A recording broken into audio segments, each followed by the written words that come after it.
అందరికీ నమస్కారం.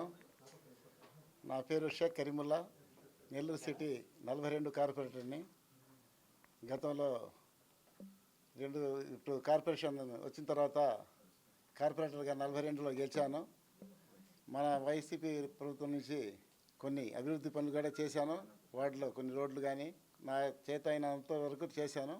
కానీ ప్రభుత్వం పోయిన తర్వాత ప్రతి పని అన్నీ ఆగిపోయినాయి. కాబట్టి అభివృద్ధి కావాలంటే మన నారాయణ సార్ గారు నెల్లూరు సిటీ ఆయన కార్పొరేషన్ ఇన్ఛార్జ్ కాబట్టి ఆయన ఆర్గనైజేషన్లో ఆయన ఆశీర్వాదాలతో మేము మా వార్డుని కానీ అదేవిధంగా 42, 43 మన టౌన్ కానీ అభివృద్ధి చేసుకోవాలని చెప్పి దీంట్లో టీడీపీలో రావడం జరిగింది.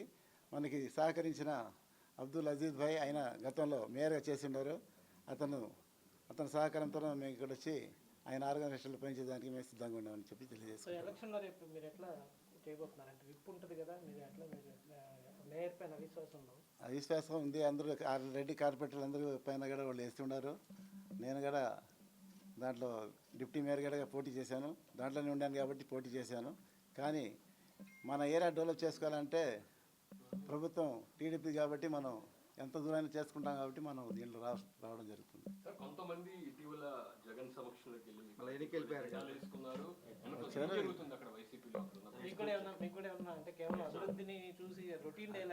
అట్లా కాదు, మామూలుగా అందరూ వాళ్ళ విషయం వాళ్ళు చెప్తారు. గతం ఇంకా 3 సంవత్సరాలు ఉండేది ప్రభుత్వం, మళ్ళీ మనం వస్తామని చెప్పి వాళ్ళు చెప్తున్నారు. కానీ అప్పుడు దాకా మనకి అభివృద్ధి కావాలి కాబట్టి మన వార్డులో డెవలప్ చేసుకోవాలని చెప్పి మనం ఈ నిర్ణయం తీసుకోవడం జరిగింది. నెల్లూరులో టీడీపీకి ఒక్క కార్పొరేటర్ కూడా లేడు, 0. దాని నుంచి మేయర్ 2/3 రావాలి. అంతా ఎట్లా బయట ఏమనుకుంటున్నారు?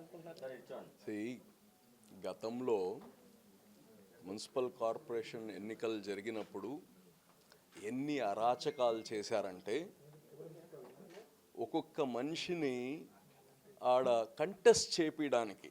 కంటెస్ట్ చేపించడానికి వాళ్ళ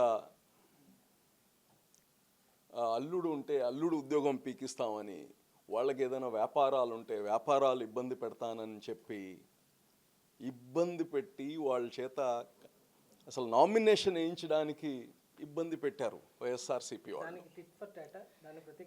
ఈరోజు ఒకటి ప్రతీకార చర్యలు మేము చేయాల్సిన అవసరం లేదు. ప్రభుత్వం మాది, ఆడ చేసి అభివృద్ధి చేస్తూ ఉన్నాం. అయితే ప్రతి ఒక్కరూ వ్యక్తిగతంగా వాళ్ళ వార్డులో ఓట్లేసి ఉంటారు ప్రజలు. వాళ్ళకు కొన్ని పనులు చేయకపోతే మనసుకి మేము రాజకీయాల్లో వచ్చి దేనికి వచ్చినట్టు అనే ఒక భావన. ఈరోజు కార్పొరేటర్గా ఇంకో సంవత్సరం ఉంది. సో ఏదో ఒక పని చేయాలంటే గవర్నమెంట్తో అలైన్ అయి చేయాలి. వీళ్ళు అలైన్ అయినా వీళ్ళు ఏదైతే పార్టీతో ఉన్నారో వాళ్ళు చేయొద్దంటారు. మంచి పని చేస్తున్నా దానికి వ్యతిరేకం చేయమంటారు. అది ప్రతిపక్షం చేసే పని. కానీ వ్యక్తిగా ప్రజలు ఈయన ఓటేశారు. ఏదో ఒకటి ఆడ డెలివరబుల్స్ చేయకపోతే ప్రజలు ఇంకోసారి ఆయన్ని దగ్గర తీరు. ఈరోజు చంద్రబాబు నాయుడు గారు ఈ రాష్ట్రాన్ని అభివృద్ధి చేస్తున్నారు.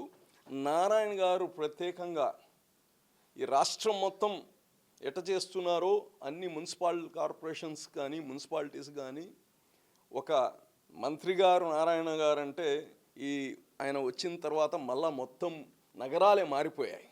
ప్రత్యేకంగా నెల్లూరు చెప్పాల్సిన అవసరంలే. తప్పకుండా అక్కడ ఉండే రాజకీయ నాయకులు, ప్రజలు, కార్పొరేటర్సు ఆయనతో పనిచేయాలని కోరుకుంటారు. ఈరోజు వీళ్ళు వస్తున్నారంటే ఏదో ఆశించి కాదు. బ్రహ్మాండమైన వ్యాపారాలు ఉన్నాయి వీళ్ళకి. ఒక 100 మంది పనులు చేస్తున్నారు వాళ్ళ దగ్గర. దే హ్యావ్ జ్యువెలరీస్లో ఉన్నారు, they are into beedi industry. వేలాది మంది పని చేస్తున్నారు. వచ్చిన దానికి వీళ్ళేదో ఇక్కడ వచ్చి ఎమ్మెల్యేలు అయిపోవాలి, మంత్రులు అయిపోవాలనే కోరికతో రాలే. వచ్చిన దానికి ఆ ప్రజలకి సేవ చేయాలనే ఆలోచనతో వచ్చారు. ఈరోజు ప్రత్యేకంగా మళ్ళా చెప్తున్నా, మంత్రి నారాయణ గారు అక్కడ ఉన్నారు కాబట్టి వస్తున్నారు వీళ్ళు. ఇంకోరు ఉంటే రారు. మంత్రి నారాయణ గారు ఉన్నారు కాబట్టి, నెల్లూరులో అభివృద్ధి చేస్తున్నాను కాబట్టి వస్తున్నారు. కాబట్టి తప్పకుండా వీళ్ళందరికీ ఎవరైతే వచ్చారో వాళ్ళకి ప్రజాసేవ చేయడానికి పూర్తి సహకారం ఉంటుందని కానీ తెలియజేస్తున్నాను.